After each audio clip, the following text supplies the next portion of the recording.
দ্বিতীয় স্বাধীনতা বলবেন না, ঠিক আছে, কিন্তু এটি তো সত্য, আমরা আমাদের সার্বভৌমত্ব ফিরে পেয়েছি। আমাদের সার্বভৌমত্ব ছিল না।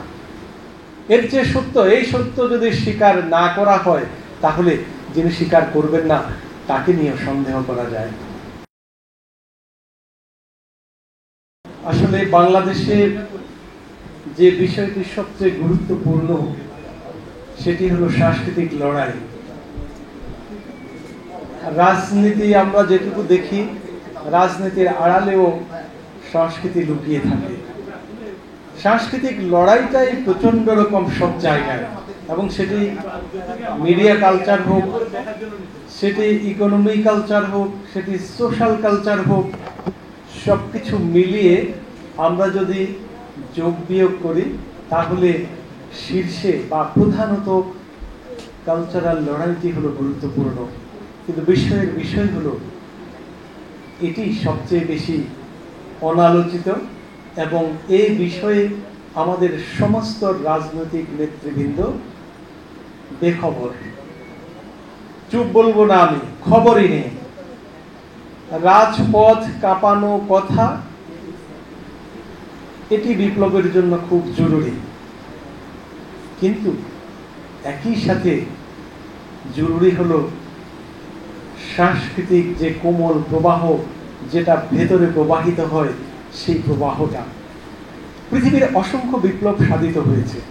আমরা আমেরিকান বিপ্লবের কথা জানি, আমরা ফরাসি বিপ্লবের কথা জানি, রাশিয়ান বিপ্লবের কথা জানি, মার্চ বিপ্লবের কথা জানি, আমরা চীনের বিপ্লবের কথা জানি। পৃথিবীর যে বিপ্লবের শিকড় সংস্কৃতি ছিল না, সেই বিপ্লব পৃথিবীতে টিকে নেই। ঠিক বাংলাদেশে ৭১ আমরা স্বাধীনতা পেয়েছি, কিন্তু ৭১ যে বাংলাদেশ পন্থার সাংস্কৃতিক শিকড় নির্মাণ করার কথা, বাংলাদেশ নামক বৃক্ষটির সেই শিকড় নির্মিত হয়নি বলে আমাদের এখানে কিছু মিথ সৃষ্টি হয়েছে।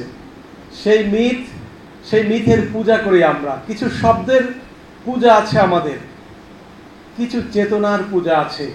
এই পূজাগুলো আমাদের বাংলাদেশকে বারবার স্বৈরাচার সৃষ্টি করে, বাংলাদেশকে বারবার স্বৈরাচারের কবলে নিয়ে পতিত করে। প্রিয় বন্ধুরা, এই যে চেতনার পূজা, শব্দের পূজা, এই পূজা থেকে আমাদের বেরিয়ে আসতে হবে। ২৪শে জুলাই বিপ্লব, একে বিপ্লব বলতে অনেকেরই খুব লজ্জা লাগে, খুব লজ্জা।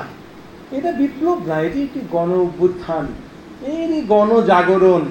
একটু সুশীল ভাব নিয়ে গণজাগরণ পর্যন্ত বা গণ অভ্যুত্থান পর্যন্ত যাওয়া যায়, এটি বিপ্লব নয়। জিজ্ঞেস করতে ইচ্ছে জাগে, বিপ্লব কাকে বলে? একটি দেশে যে ভয়ঙ্কর সিনারিও সৃষ্টি হয়েছিল, পথে ঘাটে বনে জঙ্গলে ঘরে কোথাও মানুষ নিরাপদ ছিল না। একটিমাত্র দলের নামে, সেটি আর দল ছিল না, একটিমাত্র দলের নামে যারা নিঃশ্বাস ফেলত, কেবল তাদের নিঃশ্বাসগুলো নিরাপদ ছিল, আর কারো নিঃশ্বাস তো নিরাপদ ছিল না।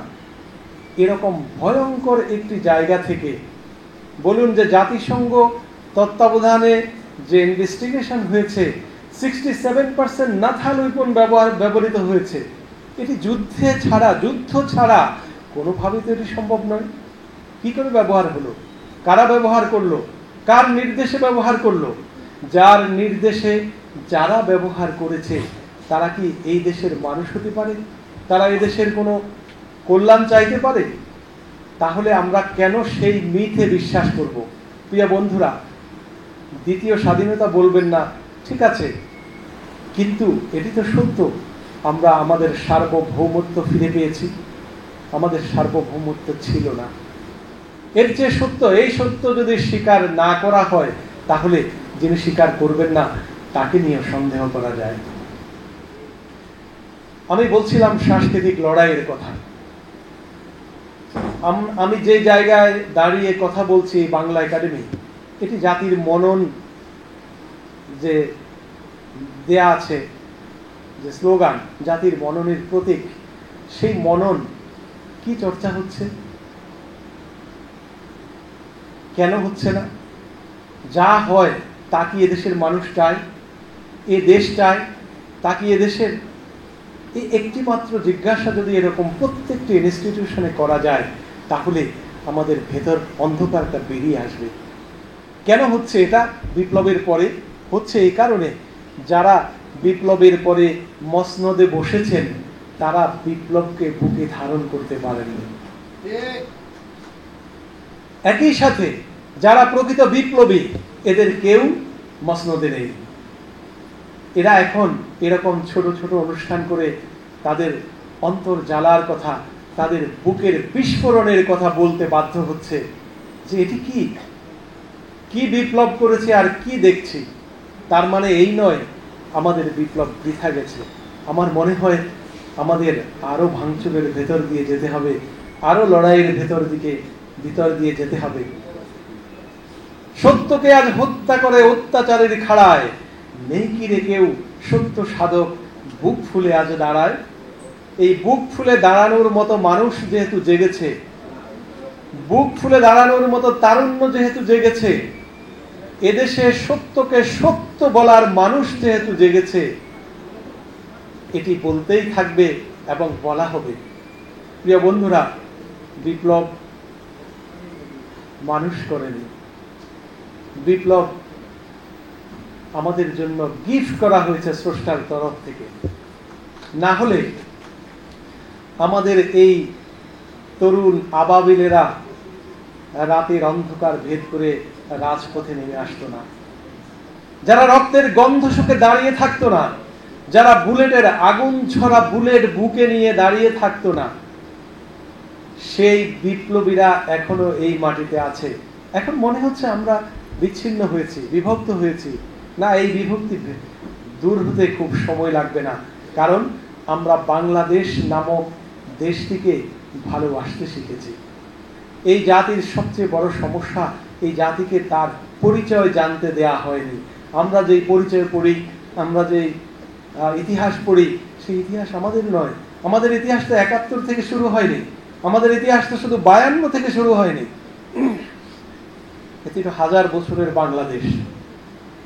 এই বাংলাদেশে যারা এসেছে, এই বাংলাদেশে যারা বাংলাদেশ সৃষ্টিতে কাজ করেছে, তারও আগ থেকে তাদেরকে আমরা ভুলবো কি করে? এই প্রশ্নটি একটি বড় প্রশ্ন হয়ে দেখা দিয়েছে। শুধু আমরা যদি ৭১ থেকে আমাদের ইতিহাস ঘাঁটি, তাহলে আমরা অপূর্ণাঙ্গ থেকে যাব, অপরিণত থেকে যাব। এই জন্য আমি বললাম আমাদেরকে ইতিহাস ভুলিয়ে দেওয়া হয়েছে, আমাদেরকে জাতিগত সৌন্দর্য ভুলিয়ে দেওয়া হয়েছে, একটি দেশের সৌন্দর্য ভুলিয়ে দেওয়া হয়েছে, একটি স্বাধীন জাতির কি কি বৈশিষ্ট্য থাকে সেই বৈশিষ্ট্য ভুলিয়ে দেওয়া হয়েছে। আমাদের অর্থনীতির বৈশিষ্ট্য নেই। আছে কি? ক্ষমতা যার আছে সে চুরি করো, যত পারো লুট করো, যত পারো ডাকাতি করো, আমরা সবাই চোর। এখন সমস্যা হলো এক জায়গায়, চুরিটা শুধু আমিই করব, অন্য কেউ যেন না করে। বিষয়টি হয়ে গেছে এখানে। প্রিয় বন্ধুরা, যে যত বেশি ডিগ্রিধারী তিনি তত বড় চোর। যিনি যত বড় শিক্ষিত বলে আমরা জানি, যিনি যত বড় সুশীল বলে আমরা জানি, তার চুরির পরিমাণটা তত বড়ই। এটি লজ্জা, একটি জাতির লজ্জা, এটি একটি দেশের জন্য লজ্জা। এটি এই দেশের প্রতিটি মানুষ, প্রধানমন্ত্রী থেকে প্রেসিডেন্ট থেকে শুরু করে একজন পিয়ন পর্যন্ত চুরি করে। এই চোরদের নিয়ে, চোরের কালচার নিয়ে একটি দেশকে গঠন করা যাবে না। সুতরাং কি করতে হবে? করতে হবে এই চুরিটা যে একটি ভয়ঙ্কর নিকৃষ্ট মানের কাজ, সেটি আমাদের শিশুদেরকে বুঝাতে হবে, সেটি আমাদের শিক্ষিত মানুষদেরকে বুঝাতে হবে। এবং শিক্ষার সবচেয়ে বড় সৌন্দর্য হলো তাকে সাদা এবং কালো চেনা, তাকে ন্যায় অন্যায়কে চেনা, তাকে হারাম এবং হালাল চেনা। এইটুকু যদি না চেনে, তাহলে তার এই শিক্ষার কি মূল্য আছে?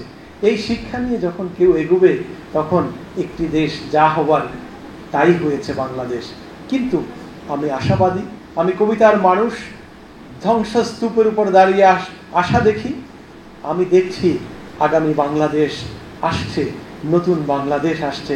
যেভাবেই হোক বাংলাদেশ বদলে গেছে, বাংলাদেশ আর পেছনে ফিরবে না, বাংলাদেশে আর কোনো হাসিনার জন্ম হবে না। সেটি জন্ম হতে গেলেই আমাদের আবাবিলেরা আবার নেমে আসবে।